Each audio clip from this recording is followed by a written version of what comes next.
Well, hello everybody and welcome back to a beautiful spring evening here in the gardens. And I have decided today seems like a good day to put in some onions.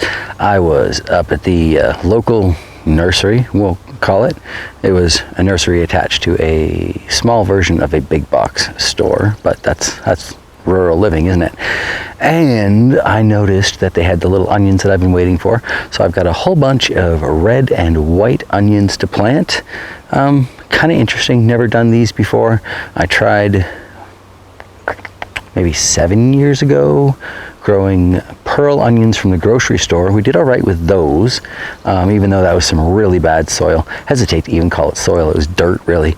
Anyway, but those did kind of work out in the gnome garden. You can check in the way back files on the channel if you want to find that, or I don't know, I might actually even look it up. If I do, there'll be a link up there, wherever those little links go.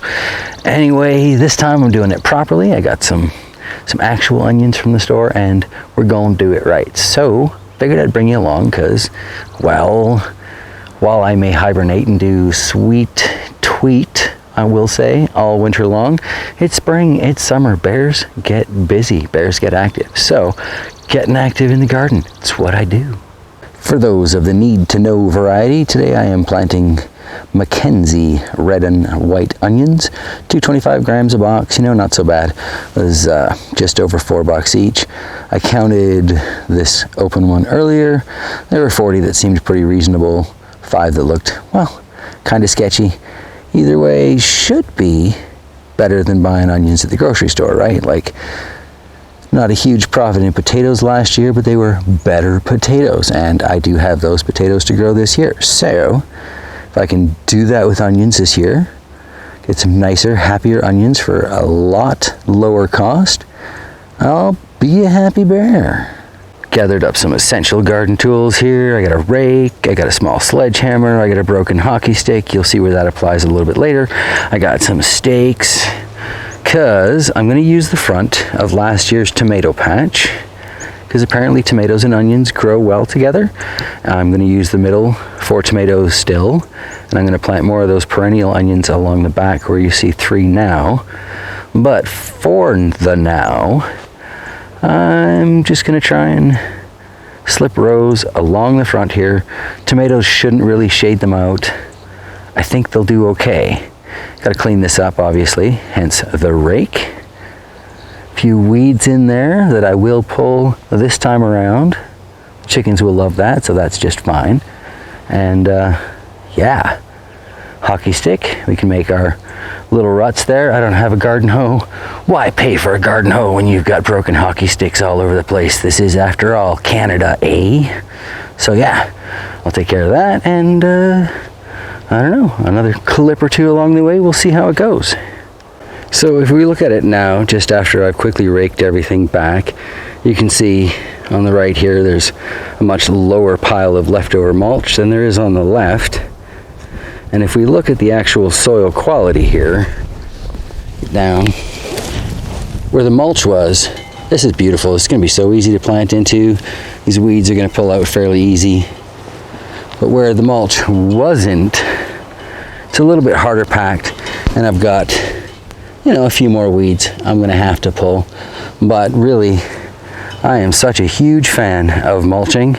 I'm so glad to have all that straw too, because once I get these in here, you better believe I'm going to spread out a whole bunch of straw to cover this up, protect the moisture that I'm going to have to put in there, because apparently we're looking at a drought year. So, right, I will continue cleaning up my garden bed here, and then get to hoeing with that there broken hockey stick. So what we've got here is, in effect, 2 things. One, we have a case of Mr. Bear bought far too many onions for the patch of garden he was prepared to give up today. And 2, well, we've got what I'm going to do for my basic planting pattern for these onions.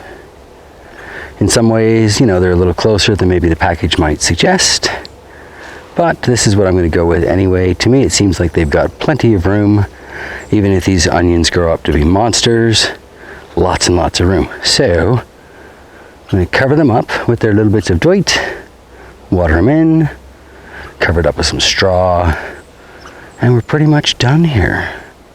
And there you have it. Through the magic of YouTube, it is now finished. I just have a very light, very tossed up cover of straw on there. Kind of retain the moisture, so when I water it, it stays damp, you know. Should also help with a little bit of weed suppression. Slow down the dandelions that are growing up through there. Those that do make it through, though, probably not going to bother to pull until they get big enough to feed the chickens.